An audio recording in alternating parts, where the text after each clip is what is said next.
기독교인들이 가장 많이 부르는 찬양 가운데 하나가 오늘 우리가 함께 부른 은혜 혹은 감사 혹은 뭐 충만 이런 찬양인데, 이건 다 손경민 목사님이 작사 작곡한 찬양입니다. 이 손경민 목사님은 은혜를 비롯해서 감사, 행복, 충만 여러 가지 은혜로운 곡을 작곡해서 많은 성도들의 사랑을 받고 있는데, 그런데 이 찬양들을 작곡할 때에 그럴 때에 이 목사님에게 아이디어가 되고 또 참고가 되었던 그런 말씀이 뭐냐, 우리가 잘 알고 있는 데살로니가 전서 5장 18절 말씀이에요. 데살로니가 전서 5장 18절. 여러분, 데살로니가 전서 5장 18절 말씀이 뭐죠? 자막을 굳이 안 보셔도 알 수가 있죠? 뭡니까? 범사에 감사하라. 이는 그리스도 예수 안에서 너희를 향하신 하나님의 뜻이니라. 우리 한번 같이 읽어볼까요? 시작. 범사에 감사하라. 이는 너희를 향하신 하나님의 뜻이니라. 아멘. 여러분, 이 말씀은 참 능력이 있습니다. 한번 읽는 거로 그치는 게 아니라 이 말씀 우리가 삶 가운데 우리가 계속 묵상하고 되새김질하면 그 맛이 다르고 또 역사가 다릅니다. 여러분, 이 말씀이 여러분 삶의 레마의 말씀이 되기를 주의 이름으로 축복합니다. 하나님이 오늘 우리 하나님의 자녀들을 향한 분명한 뜻이 있다는 거예요. 그 뜻이 뭐냐? 감사하는 거예요. 감사. 그런데 범사에 감사하라. 모든 일에 감사하라. 이건 제 얘기가 아니고 하나님의 뜻이요 말씀인 줄로 믿습니다. 근데 사실 오늘 우리가 환경을 바라보면 감사할 일이 별로 없는 것 같습니다. 여전히 힘든 일이 찾아오고 여전히 한치 앞을 볼 수 없이 깜깜하고. 근데 이 손경민 목사님에게도 이 찬양을 작곡할 때에, 감사라고 하는 곡을 작곡할 때에 이상하게 자기가 몸이 아프고 찬양하는 사람인데 목에 이상이 생기고, 또 자기 아이가 아프고, 그냥 사모님이 여기도 돌보고 목사님도 돌봐야 하니까 힘들고, 또 어머니가, 우리 어머니가 계시는데 어머니도 또 아프더라는 거예요. 자꾸 감사할 조건이 없는 거예요. 그런데 감사할 일이 자꾸 감사할 수 없는 일이 자꾸 발생하지만 손 목사님이 이렇게 결단하고 기도했답니다. 주님, 제가 주님을 보고 감사하겠습니다. 환경을 보지 않고 다른 것 보지 않고 먼저 내가 주님만 바라보며 감사하겠습니다. 그러니 감사의 고백이 온전히 내 안에서 흘러나올 수 있도록 주님 도와주시옵소서. 그랬을 때에 감사라고 하는 곡을 완성할 수 있었고, 이 곡은 너무나 은혜로운 찬양곡으로 작곡이 되어서 우리들에게 불리게 될 것이죠. 여러분, 이 손 목사님은요, 그 감사라는 곡을 작곡하고 나서 이런 고백을 해요. 우리 성도들은 환경을 바라보면서 감사하는 사람이 아니라 주님을 보면서 감사하는 사람이다. 우리 성도는 환경을 바라보며 감사하는 게 아니라 우리는 주님을 바라보며 감사하는 사람인 줄로 믿습니다. 주님을 바라보고 하는 감사에는요, 능력이 있어요.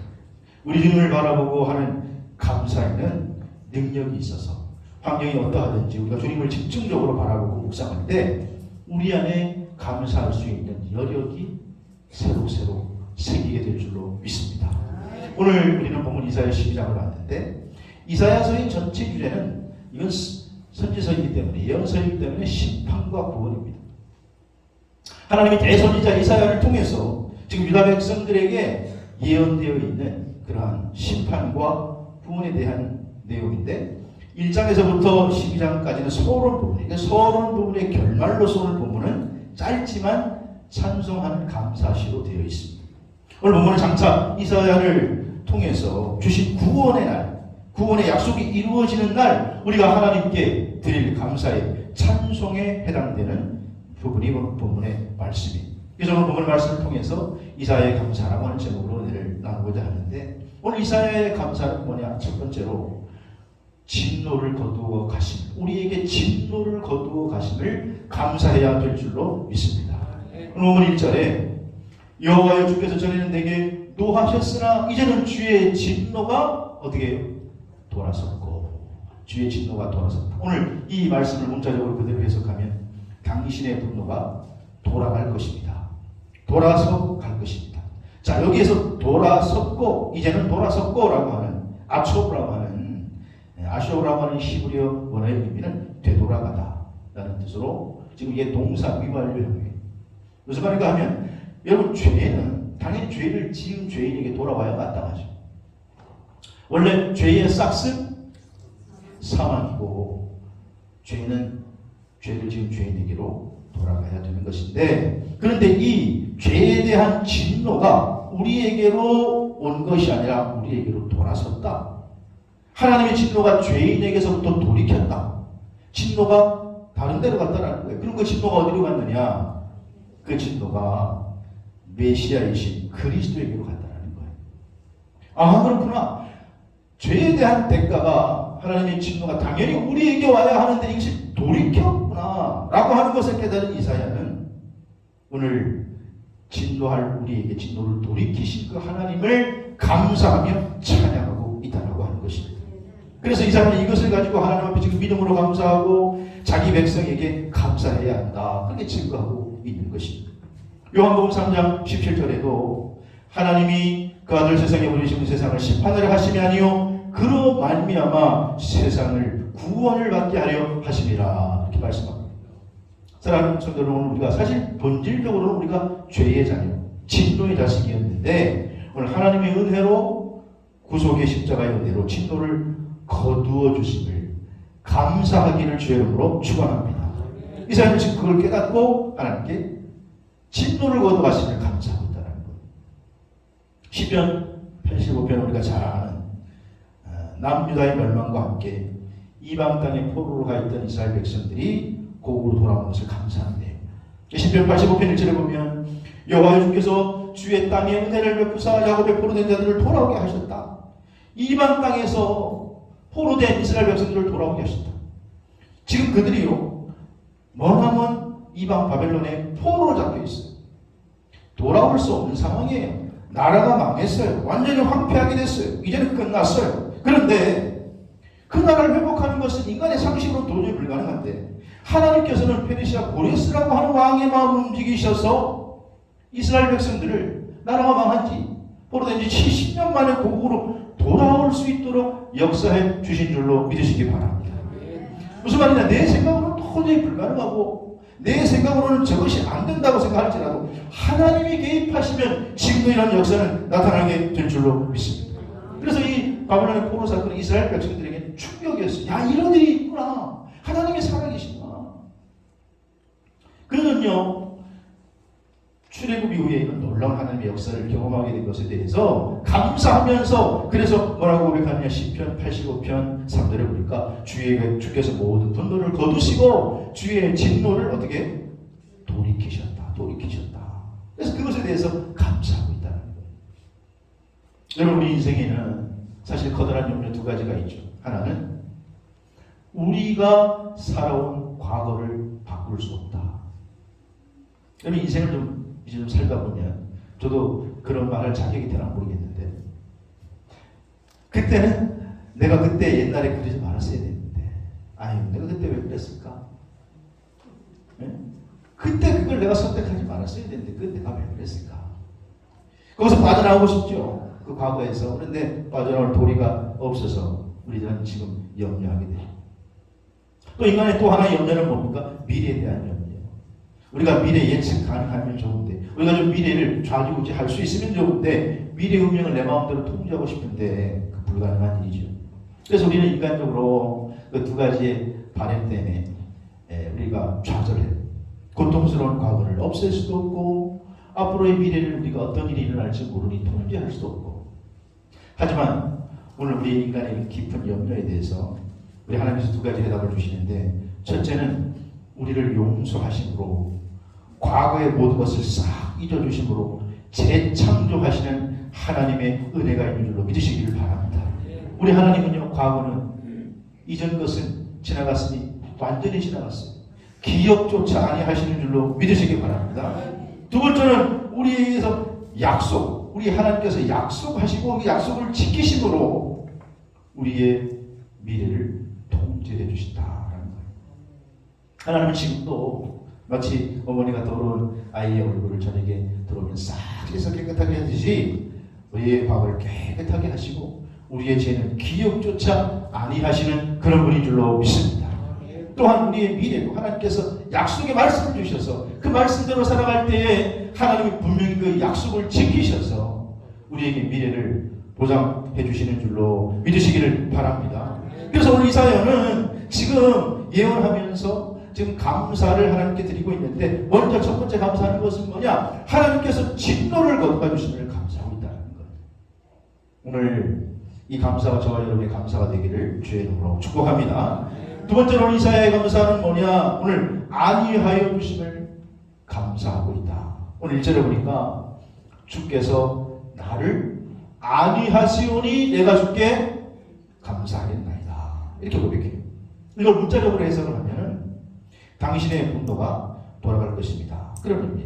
즉 이스라엘을 향한 하나님의 분노가 돌아설 것을 지금 예언한 내용인데, 주님께서 우리에게 진노를 돌이키신, 그러니까 주님이 진노를 걷어가신 결과 우리에게 오는 게 뭐냐? 주님의 안위하심이 온다라는 거예요. 안위.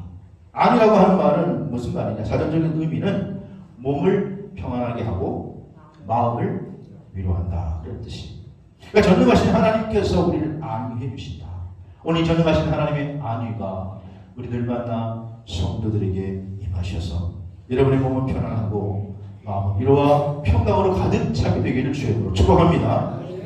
바울의 고린도 교회에 보낸 첫 번째 편지가 고린도 전서죠. 근데 고린도 교회 편지를 한번 보내놓고 나서 또 다시 편지를 보내야 할 상황을 맞이하게 된 거예요. 그래서 다시 편지를 쓴 게 고린도 후서죠. 제가 지금 어려운 걸 물어보는데 두 번째 편지가 후서죠. 그런데 고린도 후서 그 편지 첫 부분에 고린도 후서 1장 1절에 이렇게 말합니다. 하나님의 뜻으로 말미암아 그리스도 예수의 사도된 바울과 형제데모데는 고린도에 있는 하나님의 교회와 또 온 아가야에 있는 모든 성도들에게 편지한다는 거예요. 자, 지금 바울이 두 번째 편지를 쓰는 것은 그 지역에 흩어져 있는 여러 교회들이 이 편지를 좀 돌아가면서 읽으라고 하는 의도를 가지고 바울이 편지를 쓰고 있는 거예요. 그래서 두 번째 편지를 하면서 바울이 먼저 인사를 하기를 어떻게 하느냐? 고린도후서 1장 2절에 보니까 하나님 우리 아버지와 주 예수 그리스도로부터 뭐가 은혜와 평강이 있기를 원합니다. 여기 은혜라고 하는 말은 그리스식 인사고 평강이라고 하는 말이 히브리식 인사예요. 그러니까 통합해서 지금 여러 개의 편지를 보내니 그렇게 인사를 하고 있는 거예요. 은혜와 평강이 있기를 원합니다. 좀 더 읽어보면 3절에 7절에 그러면서 바울이 하는 말이 이 하나님의 위로라고 하는 말을 무려 10번이나 사용해요. 즉 오늘 환난 가운데 있는 성도들에게, 환난 가운데 있는 고린도 교인들에게 위로를 주시는 분이 우리 아버지 하나님이시다, 그렇게 말씀하고 있는 거예요. 그래서 고린도후서 1장 5절에 보니까 1장 5절에 그리스도의 고난이 우리에게 넘칠 것 같이 우리가 받는 뭐도 위로도 그리스도로 말미암아 넘치는도다. 여러분, 우리의 삶에 고난이 있죠. 아픔이 있죠. 특히 초대교회에 많은 고난과 어려움이 있었습니다. 하지만 그리스도의 위로도 우리에게 넘치게 됩니다. 사랑하는 성도 여러분, 여러분에게 위로가 넘치게 되기를 주의 이름으로 축원합니다. 그러면서 이어지는 말씀이 고린도후서 1장 6절에 우리가 환난당하는 것도 너희가 위로와 구원을 받게 하려는 거고, 우리가 위로를 받는 것도 또한 너희를 위로를 받게 하는 거고, 이 위로가 너희 속에 역사해서 우리가 받는 고난을 너희가 좀 넉넉히 견디게 할 줄 안다. 그러면서 너희 중에 고난이 좀 힘들지만 하지만 너희가 받는 위로로 그걸 잘 견뎌라. 그래서 고린도후서 1장 7절에 이렇게 말해요. 너희를 위한 우리의 소망이 견고함은 너희가 고난에 참여하는 자가 될 것 같이 위로에도 그러할 줄을 알미라. 그러니까 고린도 교회가 지금 고난 중에 있을 때 바울이 두 번째 편지를 하면서 고난 중에 있느냐? 그러나 그 고난에 하나님의 위로가 있다. 하나님의 위로가 너희에게 있으니 고난 중에서도 믿음을 잘 지키며 견디기를 원한다는 거예요. 사랑하는 성도 여러분, 참 우리가 살다 보면 힘들고 어렵고 고난이 다가옵니다. 하지만 분명한 것은 하나님이 나를 나보다 더 사랑하는 줄로 믿으시기를 바랍니다. 이번에 다니엘 기도회를 통해서도 간증자들이 다 고백하는 게 뭐냐면 똑같아요. 하나님이 나를 나보다 더 사랑하시더라는 거예요. 나는 내 아픔 때문에 내 고통 때문에 힘들고 어려워했는데 사실은 하나님이 그 아픔 가운데 내 곁에 계시면서 나보다 나를 더 사랑하시더라는 거예요. 그런 나를 위해서 십자가에 몸부림 피 흘려 죽어주셔서 나를 구원해 주셨다는 거예요. 믿으시면 아멘. 아멘. 아멘. 나는 내일을 잘 모릅니다. 하지만 우리 하나님께서는요, 내 인생의 시작과 끝을 아시고 계시는 줄로 믿습니다. 결국 하나님은요, 그 아픔과 고난과 모든 것을 다 협력하여 선을 이루게 해주실 줄로 믿으시기를 바랍니다. 소련의 천재 수학자 아나톨리 슈차란스키라고 하는 학자가 있는데, 소련에서 자기 나라의 희망이 안 보이니까 이 사람이 이스라엘로 망명을 시도하다가 그만 KGB에게 발각이 돼 체포돼서 강제노동 수용소에 보내졌습니다. 그러니 나라를 버리고 갈라 했으니 강제노동 수용소에서 무려 13년형이라고 하는 중형을 선고를 받아요. 여러분 13년 감옥에서 보내려고 하면 얼마나 힘들었겠습니까? 그런데 이 슈차란스키는 그걸 잘 견뎌냈어요. 견딜 수 있는 비결이 뭐냐? 그는 아침부터 저녁까지 히브리어로 된 시편을 날마다 묵상했습니다. 이번에 편지에 이렇게 적혀있습니다. 시편을 읽고 연구하는 것으로 인해서 나는 엄청난 상실감과 슬픔에 빠져있던 감정이 밝은 희망으로 점점 바꿔지게 되었다. 그런데 시편을 늘 묵상할 때 그 시편의 말씀 가운데 힘이 오더라는 거예요. 그걸 늘 끼고 살았는데 어느 날 간수가 죄수가 늘 뭘 끼고 읽고 그러니까 그걸 뺏어버렸어요. 그런데 이 슈차란스키가 그 시편 묵상집을 빼앗기고 나서 눈밭에 누워가지고 꼼짝도 하지 않는 거예요. 난 죽이면 죽여라. 나는 죽을면 죽을지언정 말씀을 나는 묵상하지 않으면 죽는다. 그러자 어쩔 수가 없어서 움직이지 않고 꼼짝 못하니까, 꼼짝하지 않으니까 이 간수가 나중에 되돌려 주었다고 합니다. 그리고 감옥 밖에서는 아내가 이제 구명운동을 펼쳤는데 그 아내가 나중에 말하기를, 남편이 감옥의 독방에서 그 모진 고난을 이길 수 있었던 것은 다윗의 시편을 통해서 하나님의 위로와 은혜를 받았기 때문이다. 여러분 이 슈차란스키는 독방에서 다윗의 시편을 읽을 때에 다윗을 통해 말씀했던 하나님의 은혜, 하나님의 위로의 음성을 듣고 힘을 된 것이죠.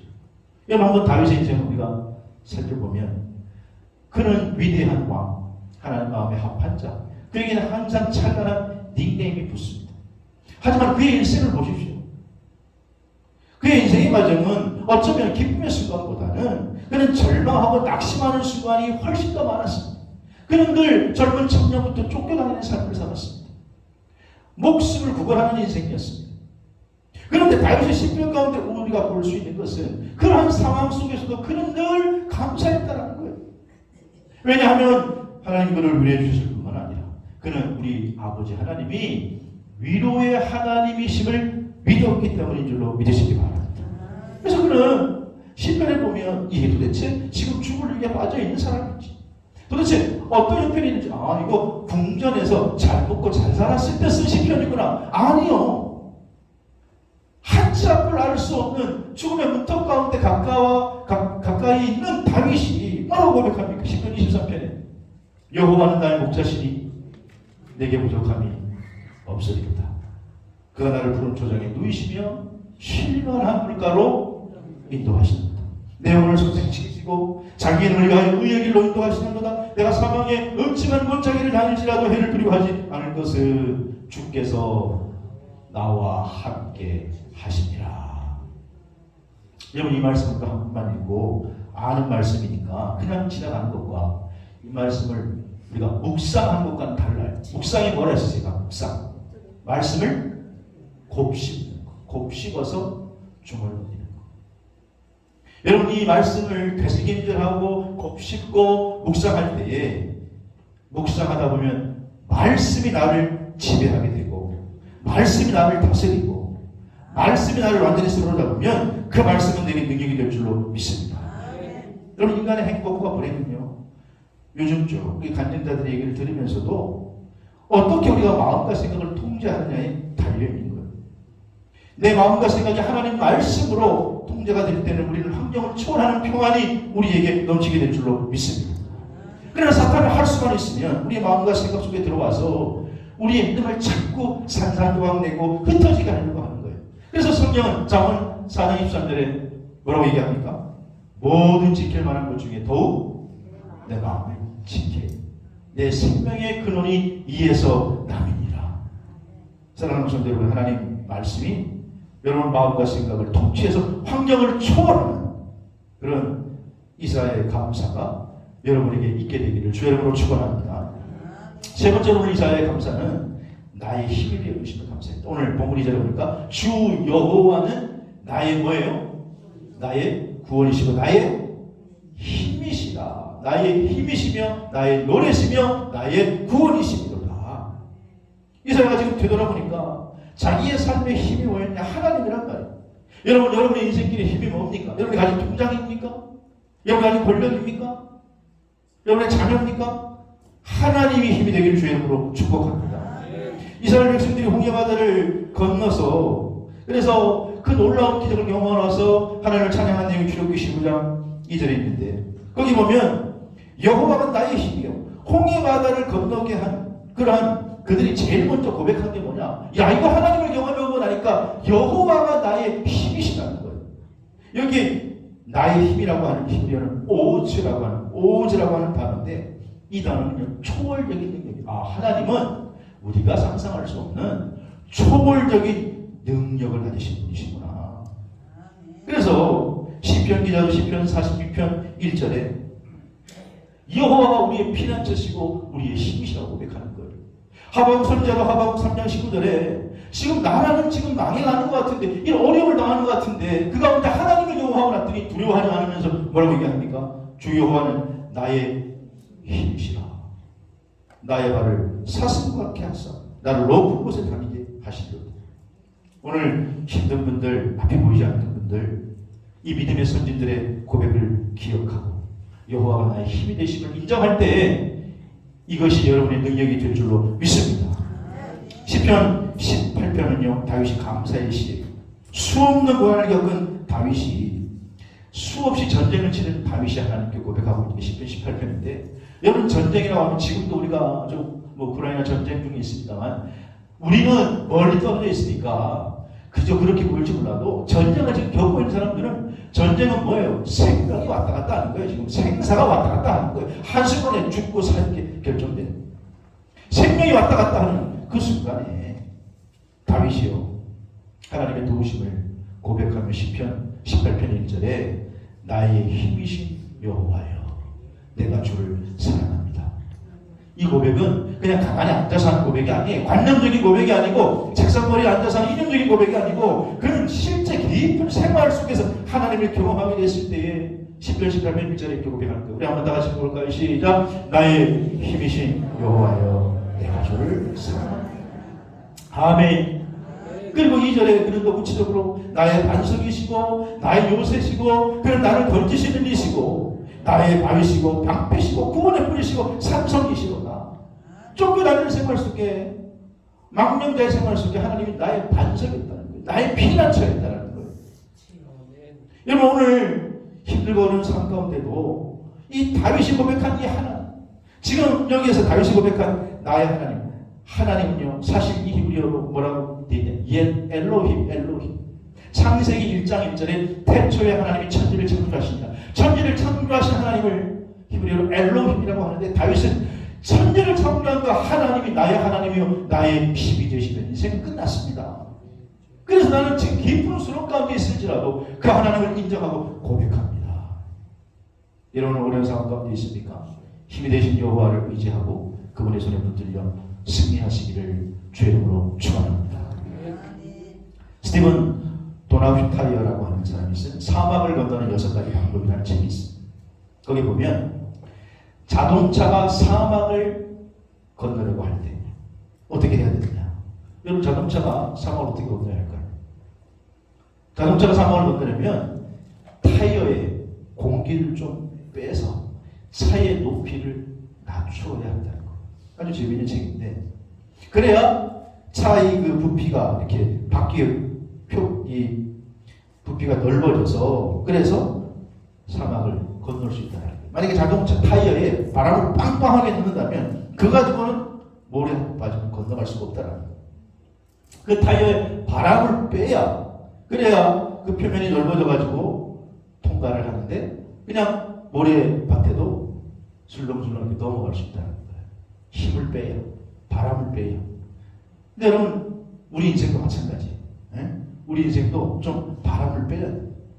어깨에 힘들어 가시는 분들 어깨에 힘을 빼세요. 힘을 빼야 돼. 힘을 빼야. 운동을 할 때도 힘을 빼야 잘해요. 제가 수영할 때 어깨에 힘었다가 죽을 뻔했습니다. 물에 안 뜨는 거예요. 어깨에 힘으니까 무서워서. 빼니까 뜨는 거예요. 빼니까. 야구도 힘을 빼야 홈런을 칠 수 있어요. 좋은 노래를 부르려면 오늘 성가대 찬양 참 감사한데 좋은 찬양을 하려면 목에 힘을 빼야 돼. 주먹진손에서 힘을 빼야 악수할 수 있습니다.